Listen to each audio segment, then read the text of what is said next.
नमस्कार, स्वदेश विशेष देख रहे हैं आप। मैं हूं आपके साथ प्रशांत पांडे।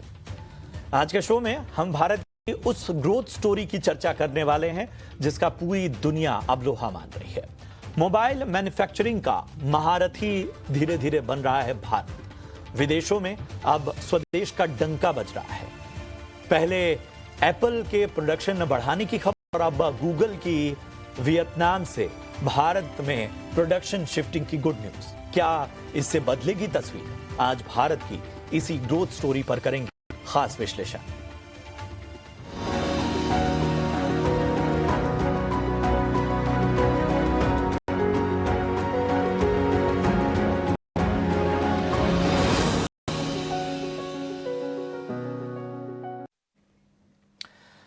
जी हां, भारत में मोबाइल मैन्युफैक्चरिंग इंडस्ट्री को मेक इन इंडिया पहल के साथ ग्लोबल पहचान मिल रही है।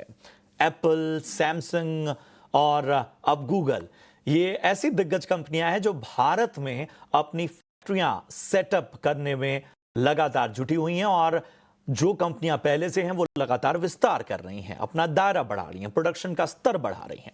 इसके साथ ही भारत दुनिया के दूसरे सबसे बड़े मोबाइल फोन निर्यातक देश के रूप में भी अपनी पहचान पुख्ता करता जा रहा है। इस रणनीति के तहत कंपनियां भारत ही नहीं बल्कि दूसरे देशों में भी फोन उत्पादन की योजना पर काम करें, यानी जो भारतीय कंपनियां हैं वो भी भारतीय ग्राहकों की जरूरतों को समझते हुए उन्हें पूरा करने के लिए लोकल रिसर्च और डेवलपमेंट पर, इंफ्रास्ट्रक्चर, एक इकोसिस्टम बनाने पर खासा जोर है। लोकल विशेषज्ञता के साथ वैश्विक लक्ष्यों का ये जो कॉम्बिनेशन है वो भारत को आत्मनिर्भर बनने में लगातार मदद कर रहा है। और दो अहम खबरें हैं जो हम आपके सामने रख रहे हैं और ग्राफिक्स के जरिए जरा हम आपको उसके बारे में जानकारी देंगे। तो पहली बात जो सबसे अहम है वो ये है कि गूगल ने हाल फिलहाल गुड न्यूज दी है। अब गुड न्यूज क्या है? गूगल पिक्सल जो है वो अपने फोन का प्रोडक्शन वियतनाम से भारत शिफ्ट करने की तैयारी कर रहा है। सूत्रों के हवाले से खबर है, गूगल पिक्सल फोन की जो है वो कॉन्ट्रैक्ट मैन्युफैक्चरर है डिक्सन टेक, और आज हमने इसी वजह से शेयर में उछाल भी देखा। वियतनाम पर अमेरिका का टैरिफ बढ़ने से भारत में इन दिग्गज कंपनियों की दिलचस्पी बढ़ रही है। अमेरिका ने वियतनाम पर 46% और भारत पर 26% का रेसिप्रोकल टैरिफ लगाया है। आप समझ सकते हैं कितना बड़ा फर्क है। गूगल की parent alphabet supply chain diversify करना चाहती है और वियतनाम फिलहाल गूगल पिक्सल फोन के लिए प्राइमरी प्रोडक्शन बेस है जहां टैरिफ अमेरिका ने ज्यादा लगाया है। इसकी वजह से इस शिफ्टिंग की तैयारी चल रही है। डिक्सन टेक के अलावा फॉक्सकॉन भी गूगल पिक्सल फोन बनाती है और उसका भी जो विस्तार रहा है वो भारत में किस तरह का रहा है वो हमने आपको बताया। दूसरी खबर जो हमने कुछ हफ्ते पहले आपको बताई थी कि एप्पल है वो अपना प्रोडक्शन विस्तार कर रही है। अब सूत्रों के हवाले से जो एप्पल वाली खबर है वो हम आपको बताते हैं। एप्पल भारत में आईफोन उत्पादन बढ़ाने की तैयारी में है। कंपनी की टीम उत्पादन बढ़ाने पर विचार कर रही है और 25% जो है वो उत्पादन बढ़ाने पर विचार हो रहा है। 25% तक जो है वो प्रोडक्शन को एनहेंस करने की तैयारी चल रही है एप्पल की। अगले साल तक ये शायद लक्ष्य हासिल हो जाएगा।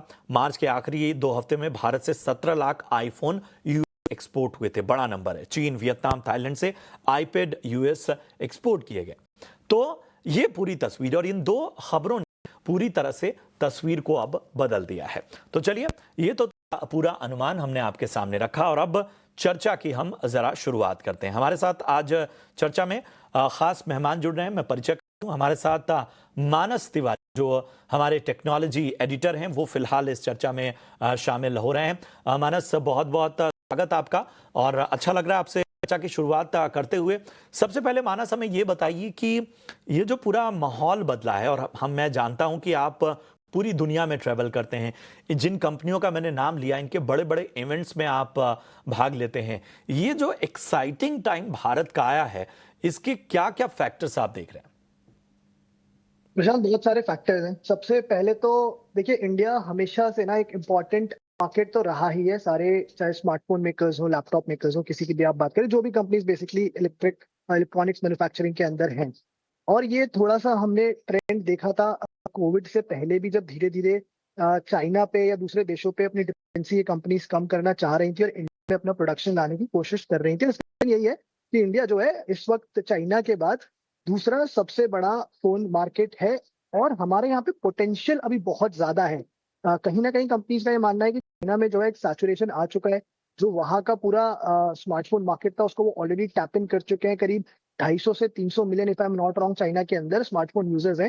वही इंडिया जो ये नंबर है ये भी 150 से 160 मिलियन के आसपास है, जो कि हमारी पॉपुलेशन को देख बहुत कम नंबर है। तो अभी भी बहुत ऐसे लोग हैं जिनको स्मार्टफोन्स का एक्सेस नहीं मिल रहा। उन तक स्मार्टफोन्स कैसे पहुंचाए जाए, उन्हें कैसे अफोर्डेबल बनाया जाए, कैसे एक्सेसिबल बनाया जाए, इस सब के ऊपर फोकस रखते हुए ये कंपनियां जो है इंडिया में ज्यादा से ज्यादा फोन बनाने की कोशिश अब कर रही है। और ये दिखता है क्योंकि उन्हें प्राइस जो है वो भी और एक्सेसिबल करना है। आपने बात करी कि भाई बहुत सारे ऐसे इवेंट्स में जाने का मौका मिलता है। मैं आपको एक एग्जांपल देता हूँ। जैसे इस साल, इनफैक्ट पिछले साल जो आईफोन 16 सीरीज लॉन्च हुई थी, तो मैं वहां गया था कुपर्टिनो आईफोन के लॉन्च के लिए। और ये पहली बार था जब जो आईफोन 16 सीरीज के जो प्रो मॉडल्स थे उनका प्रोडक्शन चाइना के साथ साथ इंडिया के अंदर शुरू हुआ था। तो ये पहली बार था कि जब फोन वहां लॉन्च हो रहे थे और आपको at the same time made in India phones जो है वो यहाँ पर अवेलेबल थे। तो ये बहुत बड़ा स्टेप था। थिंक ऑफ इट कि 10 साल 12 साल पहले जब आईफोन लॉन्च होते तो इंडिया में सेम डेट पर सेल पे जाते भी नहीं थे। आपको 3 हफ्ते 4 हफ्ते का एक वेटिंग पीरियड होता था, उसमें आपको प्री ऑर्डर करने पड़ते थे, फिर लाइनें लगती थी लंबी लंबी। और आज आपको सेम डेट पे इंडिया में बने हुए आईफोन्स यहाँ पर मिल रहे हैं। बहुत सारे फैक्टर्स ने इस पे कंट्रीब्यूट करा है। स्मार्टफोन यूजर बेस जो है वो हमारा बहुत बढ़ रहा है। गवर्नमेंट की पीएलआई स्कीम है जिसके ऊपर बहुत ज्यादा लेटली फोकस रहा है। दूसरे मार्केट्स पे डिपेंडेंसी है वो कम करना चाह रहे हैं कंपनी। जो ये टैरिफ वाला इशू पूरा हुआ है इसके बाद होगी कि जो ये पूरा प्रोसेस है वो एक्सेलरेट हो जाएगा। फॉर एग्जाम्पल मैं आपको बताता हूँ, जैसे पिक्सल की आपने बात करी शुरुआत में, तो पिक्सल जो है वो पिछले साल ही इंडिया में बनने शुरू हुए थे। डिक्सन जो नोएडा में इनका प्लांट है वहां पर सारे जो नए मॉडल्स हैं वो बन रहे थे, जबकि जो फॉक्सकॉन का तमिलनाडु वाला प्लांट है वो ओल्डर मॉडल्स के ऊपर फोकस कर रहा था। और इंडिया में जो प्रोडक्शन है वो करीब 25 से 26% हो रहा है, जबकि वियतनाम में 46% हो रहा है। और इसे अगले 2 से 3 साल में बढ़ाने का इनका टारगेट था। But because of these tariffs now ये जो पूरा प्रोसेस है ये बहुत जल्दी एक्सेलरेट होगा और इंडिया की जो प्रोडक्शन कैपेसिटी है वो कोशिश है गूगल की कि उसको वियतनाम के जितना पास लेकर जा सके उतना ले जा पाए। सिमिलरली आईफोन्स जो है, आपने बोला शुरुआत में कि इस साल के एंड तक एप्पल का टारगेट है कि 25% जो आईफोन्स बनते हैं दुनिया में वो इंडिया के अंदर मैन्युफैक्चर हो। और सिर्फ आईफोन्स नहीं, फेब में ही उन्होंने अनाउंस किया था कि जो है मैकबुक के कुछ मॉडल्स हैं या दूसरे जो प्रोडक्ट्स हैं वो भी धीरे धीरे इंडिया में शुरू होंगे। तो exciting times to be in India.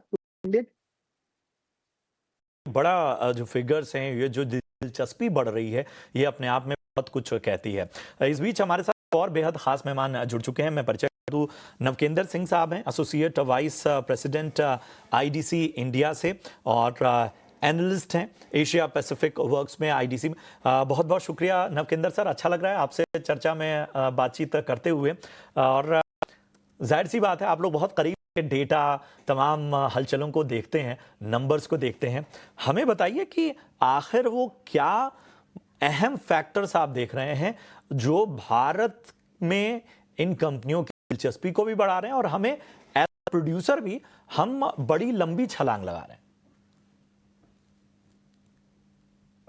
शुक्रिया, थैंक यू सो मच के यूरोप में शो में बुलाने के लिए। इसमें दो चीजें हैं। दो अलग अलग चीजें हैं। एक तो इन कंपनीज की भारत में दिलचस्पी इसलिए बिकॉज हम ऑलमोस्ट सबसे बड़ा पॉपुलेशन है हमारा, सबसे ज्यादा लोग हैं यहाँ पे, इवन चाइना से भी ज्यादा है अब। और स्मार्टफोन पेनिट्रेशन इंडिया में 2025 में भी 2024-25 में भी ऑलमोस्ट 50% है। तो कुछ 70 करोड़ लोगों के पास स्मार्टफोन है। तो इसका मतलब 70 करोड़ लोग और हैं, 70-75 करोड़ लोग जिनके पास नहीं है अभी smartphone. So obviously there is no other market, कोई ऐसी मार्केट नहीं है जो इस साइज की हो, जो ऐसा ग्रोथ अगले 10-15 साल में दे पाए। तो वो तो मार्केट की वजह से ये हर स्मार्टफोन, हर डिवाइस, इलेक्ट्रॉनिक्स कंपनी के लिए, उनके लिए इंडिया मार्केट बड़ी बहुत आकर्षक हो जाती है। दूसरी चीज है प्रोडक्शन के लिए। प्रोडक्शन का और चीज है बिकॉज उसमें China plus one, China plus two strategy है। उसमें थोड़ा सा हमें ध्यान रखना चाहिए जब बोलते हैं मेक इन इंडिया या इंडिया में प्रोडक्शन हो रही है, अभी तक इंडिया में असेंबली हो रही है। सो वो थोड़ा हमें ध्यान से देखना पड़ेगा कि अभी भी कंपोनेंट सारे हैं, high and components at least, iPhone में आते हैं वो अभी भी चाइना से आएंगे, चाइना से आ रहे हैं। यहाँ पे असेंबली होती है। ऑब्वियसली वो इसलिए बिकॉज यहाँ पे गवर्नमेंट ने पिछले 10 साल में काफी अच्छी थोड़े प्रोग्राम दिए, पीएलआई था, तो उनको अट्रैक्ट करने के लिए कि यहाँ सेटअप करो, अगले 10 20 30 साल के लिए अगर आप सेटअप करेंगे तो आप यहाँ पे मैन्युफैक्चर भी कर सकते हो, वो डोमेस्टिक मार्केट के लिए कंज्यूम भी हो सकता है और आप एक्सपोर्ट भी कर सकते हो। सेट है, इंजीनियर्स है हमारे पास, आर कैपेबिलिटी है और हमारे पास कॉस्ट भी वियतनाम और चाइना से लो है उस वर्कफोर्स का। तो उसकी वजह से काफी कुछ रैंप अप हो गया है प्रोडक्शन। ऑब्वियसली इसके बाद ऊपर ही जाएगा, लेकिन की चीज ये होगी कि हम हाईटेक कंपोनेंट जब बनाना शुरू कर देंगे फिर चाइना पे डिपेंडेंसी इन कंपनियों की और ज्यादा कम हो जाएगी और वो हाईटेक इकोसिस्टम बनाने के लिए थोड़ा टाइम लगेगा। जो स्पष्टता है वो बहुत आवश्यक है कि हमें थोड़ा क्रिटिकल होकर भी इस पूरे बाजार को, इस पूरी संभावनाओं को देखना होगा। मानस, मैं आपके पास आना चाहता हूं। भारत में जब हम कंज्यूमर की बात कर रहे हैं तो यहाँ तो हम गाड़ी भी लेने जाते हैं तो ठीक है, फीचर्स क्वालिटी अपनी जगह है, लेकिन पहले दाम पूछ लेते हैं। हम कोई कपड़ा लेने जाते हैं तो पहले देखते हैं कि भाई पलट के कपड़े की क्वालिटी तो बाद में, लेकिन वो दाम जरूर देखते हैं। तो प्राइसिंग एक बहुत बड़ा फैक्टर आता है। और जब बात करते हैं गूगल पिक्सल या एप्पल के प्रीमियम फोन्स की या बाकी प्लेयर्स के प्रीमियम रेंज वाले फोन की, आपको लगता है कि ये डोमेस्टिक पुश जो है, ये जो सारी चीजें हैं, ये प्राइसिंग को अगर अट्रैक्टिव बनाती हैं तो बहुत बड़ा फर्क पैदा हो जाएगा? ऑलरेडी फर्क पड़ रहा है प्रशांत, मैं इसको इस तरह से देखूंगा क्योंकि अगर आप ये कहते हैं कि प्राइस भले कम ना हुआ हो, अगर मैं आईफोन्स की स्टार्टिंग प्राइस की बात करता हूँ, आप पिछले 4 या 5 साल के आईफोन के मॉडल निकाल के देख लें, आईफोन 13, 14, 15, 16, सबका जो स्टार्टिंग प्राइस था वो इंडिया में 80,000 रुपीज ही था। तो अगर वो प्राइस कम नहीं हुआ है ना, तो इन्फ्लेशन की वजह से वो प्राइस ऊपर जा सकता था, या जो बाकी एक्सटर्नल फैक्टर्स की वजह से वो ऊपर जा सकता था। कहीं ना कहीं आपने थोड़ा बहुत लोकल मैन्युफैक्चरिंग करके उस प्राइस को कंट्रोल जरूर करा है। और आईफोन जो इस बार प्रो मॉडल आया था 16 प्रो, उसमें तो आपने देखा कि 15,000 रुपए एक्चुअली प्राइस कम ही हुआ है। तो कहीं ना कहीं वो बेनिफिट ऑलरेडी हुआ है। कुछ नए मॉडल्स में दिखता है, कुछ हमें दिखता है कि वो जो मॉडल थोड़े पुराने हो जाते हैं क्योंकि वो मार्जिन रहता है, तो उन्हें भी बहुत ज्यादा अट्रैक्टिव रेट्स के ऊपर एप्पल बेच पाता है। एप्पल में ज्यादा दिखा है अभी तक, सैमसंग, गूगल ने मैंने उतना ज्यादा अभी इस प्राइस को रिफ्लेक्ट होते हुए नहीं देखा है पिक्सल की केस में, specially because last year he manufacturing शुरू हुई है, तो शायद 1 2 3 साल लगेंगे before we actually start seeing that difference. आपने जो बोला बिल्कुल सही बात है, जैसे जैसे प्राइस कम होगा तो डेफिनेटली जो है वो ज्यादा अट्रैक्टिव एक ऑप्शन बन जाता है। लेकिन हमें बहुत प्रैक्टिकल इन चीजों को लेकर रहना पड़ेगा। रातों रात किसी भी चीज की प्राइस कम नहीं होती, सिर्फ असेंबली या मैन्युफैक्चरिंग एक फैक्टर नहीं। सबसे पहले जैसे नवकेंद्र सर ने बोला, बिल्कुल सही बात है कि कंपोनेंट्स तो अभी भी बाहर से लेकर आ रहे हैं, उन पे तो हम अभी भी जो है टैक्स जो ड्यूटीज है वो सब दे ही रहे हैं, उसकी सब यहाँ पर असेंबली कर रहे हैं।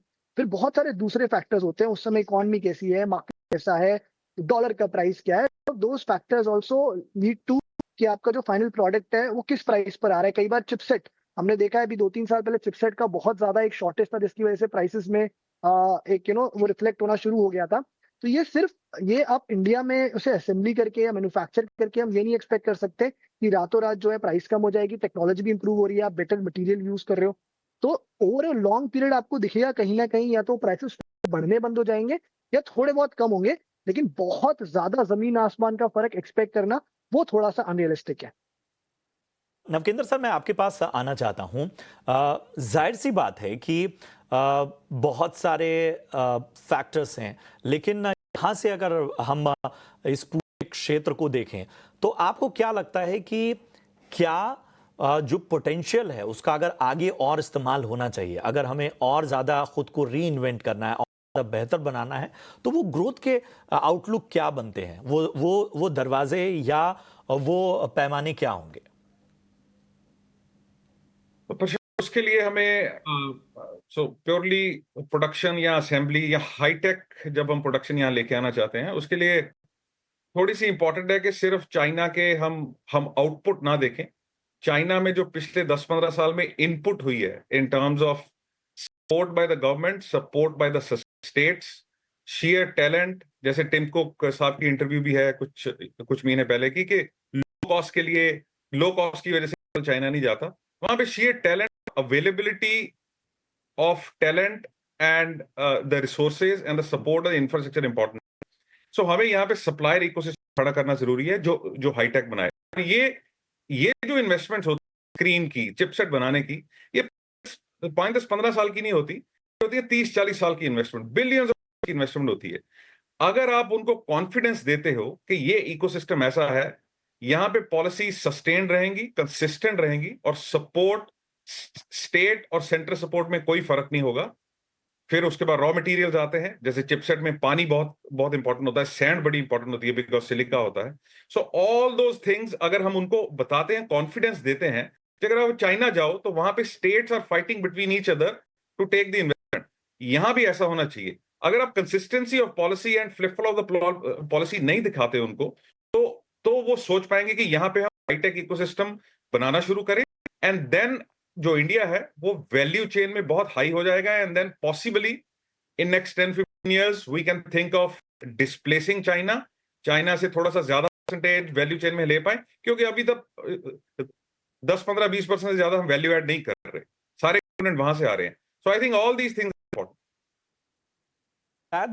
ये जो पूरा बेहतर बनने का ये कंपटीशन जो है, ये जो शिफ्टिंग है, ये और ज़्यादा इस पूरे क्षेत्र को एक्साइटिंग बना देता है, और चाहे मैन्युफैक्चरर हों, प्लेयर्स हों, उन सभी के लिए. चलिए यहाँ पर एक छोटे से ब्रेक के लिए रुकना होगा. ब्रेक के और भी पहलुओं को टटेलेंगे, थोड़ा और क्रिटिकल होंगे, थोड़ा और अपने आप को हम कहते हैं ना स्टैंडर्ड थोड़ा और बढ़ाएंगे, और देखेंगे कि हमारी चुनौतियाँ क्या हैं, हमें कहाँ काम करना ज़रूरी हो गया है और हमें सुधार की आवश्यकता है. इस छोटे से ब्रेक के बाद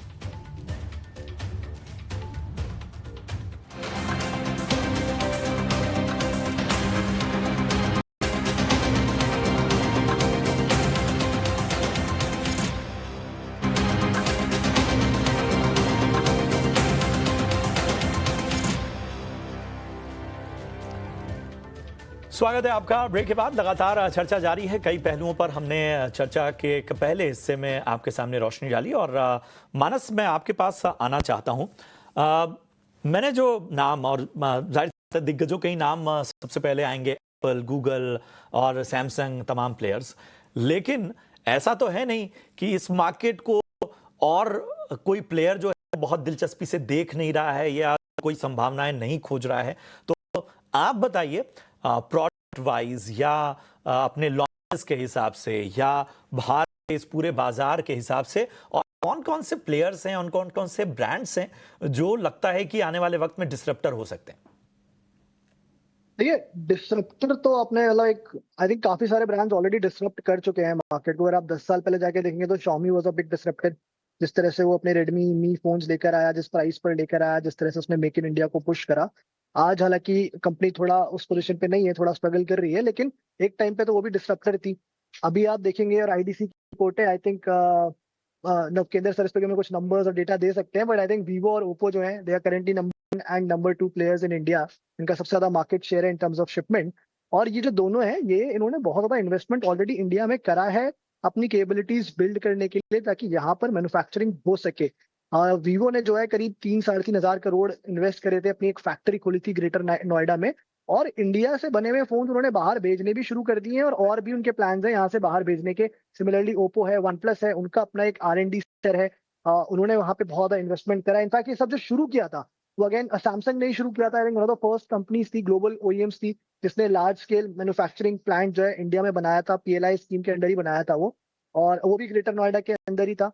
और वहां से भी मिलियंस ऑफ फोन्स बनते हैं, बाहर भी बनते हैं. तो मार्केट जो है वो तो है एक्साइटिंग थोड़ा सा, क्योंकि ये भी आपको देखना पड़ेगा कि कहीं ना कहीं इंडिया के अंदर जो है डिमांड उतनी ज्यादा फोन्स की रही नहीं है, या उस तरह से लोग फोन्स चेंज नहीं कर रहे हैं. तो ज्यादा ज्यादा कंपनियां देख रही है कि कैसे इंडिया में फोन्स बना के उनको बाहर भेजा जा सके, एक्सपोर्ट जा सके. एक या दो कंपनी ऐसे पिन पॉइंट करना कि भाई यही डिसरप्टर्स होने वाले हैं, अभी एक अगर नाम मेरे दिमाग में इस समय आ रहा है, नथिंग का. नई कंपनी है, 3-4 साल हुए, एक स्टार्टअप है लंदन बेस्ड, कुछ ही फोन अभी लॉन्च किए थे. हाल फिलहाल में उनके जो को-फाउंडर और CEO है काल पे, उन्होंने बोला है कि वो इंडिया से अपने एक्सपोर्ट्स को जो है बढ़ाना चाहते हैं. तो which is a very good sign कि जो नई कंपनीज है वो भी उस तरह की मैन्युफैक्चरिंग केपेबिलिटीज बिल्ड करने की सोच रही है. तो I think these are few companies जो मेरे हिसाब से आने वाले 4-5 साल में आप इनका लगातार नाम सुनते रहेंगे, जो इंडिया में अपने और एफर्ट्स को I think they might boost up हो सकता है और इनके सेल्स बढ़े ही यहाँ पर। ये वो तमाम प्लेयर्स हैं जो भारतीय बाजारों के इस पूरे जो कह सकते हैं कंपटीशन को और ज़्यादा बेहतर बना सकते हैं। अब एक जो अहम सवाल उठता है कि अब हम यहाँ से आखिर क्या वो चैलेंजेस हैं, क्या वो चीज़ें हैं जिसकी वजह से अब मुश्किलें साफ तौर पर जो हैं वो बाहरी कंपनियां आ रही हैं, टेक्नोलॉजी ट्रांसफ़र बाकी चीज़ें हो रही हैं। नवकेंद्र सर, आप लोग तो प्लेयर से भी मिलते होंगे, बहुत सारे डेटा से गुजरते होंगे। हमें बताइए कि हम जिनसे कंपटीशन कर रहे हैं उनसे ऑलरेडी हम बहुत पिछड़े हुए हैं। ऑलरेडी हमें वो खाई बड़ी पाटनी में थोड़ा तेज दौड़ना है। इस तेज दौड़ में जाहिर सी बात है कि बहुत रिफॉर्म्स होंगे, लेकिन भारत के बारे में एक चीज़ और है कि रोड ब्लॉक्स भी उतने ही होते हैं पॉलिसी लेवल्स पर, बहुत से स्तर पर। आपको क्या लगता है कि सबसे बड़ा जो रिफॉर्म या सुधार जो चाहिए हमें और ज्यादा कॉम्पिटिटिव बनने के लिए, वो क्या होगा? आई थिंक इसमें all credit to the government. Last 10-11 साल में तो काफी हमने देखा है कि पॉलिसीज बनी है, पर आई थिंक इम्पोर्टेंट ये है, और अगर आप सोशल मीडिया पे भी देखो, कई स्टार्टअप या एंटरप्रेन्योर्स जो बोलते हैं मैन्युफैक्चरिंग यहाँ लगानी है यहाँ पे, सो आई विच आई जो मैंने पहले भी बोला था, कंसिस्टेंसी ऑफ पॉलिसी इंपॉर्टेंट है, पॉलिटिकल विलिंगनेस तो है, that's a second factor, and I think thirdly bureaucratic processes है जो, वो बहुत इंपॉर्टेंट है कि यार अगर मेरे को यहाँ पे सेटअप करना है कुछ, government should be enabler. It should not ask me for, I'll not say unnecessary thing, but too many things to set up stuff here. Obviously, quality, taxation, income, all those stuff should be there, foreign exchange and everything. I think enablement ज्यादा जरूरी है, मतलब वो उनको incentive देना ज्यादा जरूरी है कि अगर आप यहाँ पे बनाएंगे तो वो, these are small small things, but obviously अगर इनको इंप्लीमेंट करने जाएंगे लार्ज स्केल पे through states and federal central, that bureaucratic resistance and friction, I think that's very very important. हमारे पास स्किल सेट है, हमारे पास कॉस्ट एडवांटेज है of the skill set versus Vietnam and versus China, but हमें थोड़ा realistic रहना पड़ेगा कि ये कंसिस्टेंसी ऑफ पॉलिसी नेक्स्ट 10-15 साल में रहेगी तो शायद हम 50% या 60% ऑफ चाइनाज लेवल जो आज है चाइना का, शायद पहुंच पाएंगे। उसके बाद पैरेलली यहाँ कंपोनेंट आने जरूरी हैं इक्वल। फॉर एग्जांपल अगर आप, मैं आपको कॉन्टेक्स्ट देता हूं, चाइना में कुछ 3 लाख प्लस ISO 9001 कंपनीज हैं, इंडिया में 30,000 हैं सिर्फ। I think that of quality of the ecosystem, quality of the people who are around when you make factories, suppliers, you have to attract the government ने काफी supplier summit वो करके किया है, but I think policies and bureaucratic friction is important because अगर कुछ ऐसे case आते हैं जो मीडिया में आते हैं कि ऐसे होता है इंडिया में, वो टर्न ऑफ कर देता है बाकी जो सप्लायर सीरियसली देखते हैं इंडिया को। And by the way, India is not the only destination ऐसे, थोड़े अफ्रीका में भी हैं, लैटिन अमेरिका में भी ऐसे कंट्रीज हैं जहां पे लो कॉस्ट है, जहां एजुकेशन ठीक है, तो कंपनीज को चाइना से डीकपल करना सिर्फ इंडिया ऑप्शन नहीं है उनके लिए, ये भी देखना जरूरी है इंडिया को। ना एक और सवाल इसी से जुड़ा मेरे मन में आ गया जब आप ये जवाब दे रहे थे कि जाहिर सी बात है कि इतने बड़े देश जो शायद एक तरह से मैन्युफैक्चरिंग हब बन चुके हैं, वहां से जब शिफ्टिंग भी होगी या वहां से कहीं और विकल्प तलाशे जाएंगे तो यहां से भी तो बहुत सारे रोड ब्लॉक्स आएंगे, यहां से भी तो बहुत सारे हर्डल्स पैदा किए जाएंगे, बहुत सारी चीजें होंगी, उसके लिए भी तैयार रहना होगा। एब्सोल्युटली, उसके लिए तैयार रहना पड़ेगा। जैसे चाइना का डीकपलिंग, अगर गवर्नमेंट ना भी रोड ब्लॉक करे, लेकिन चाइना की डीकपलिंग शेयर स्केल इतना है कि वहां से कभी वो कंप्लीट नहीं हो पाएगी। आप सिर्फ उसको उसका पार्ट या उसका सम परसेंटेज ले सकते हैं। यहां से भी ऑब्वियसली सैमसंग की सबसे बड़ी फैक्ट्री यहां पे है, 100% of the phones which are being sold in India are assembled in India. So वो तो है, अभी डोमेस्टिक मार्केट के लिए है। China, this Apple is also exporting a lot of phones out of India. So obviously scale तो बढ़ रहा है, but I think consistency, और ये 10-15 साल का गेम है, ये ऐसे नहीं कि हम 5 साल में सोचेंगे हम चाइना के उस पर होंगे, बिकॉज चाइना के पास काफी रेस में काफी आगे हैं हमारे से वो। शायद हमें अपनी क्षमता, जो अपना एक्सट्रीम पोटेंशियल है, वो और ज्यादा पहचानने की आवश्यकता है और सिर्फ विकल्प बन के नहीं रहना है, बल्कि खुद को एक ऐसे स्तर पे लेकर जाने की आवश्यकता है जहां पर शायद जो सदियों की हमारी सुस्ती है वो एक रफ्तार में बदले। शुक्रिया करेंगे खास तौर पे मानस आपका, और इसके साथ ही नवकेंद्र सर आपका भी बहुत बहुत धन्यवाद।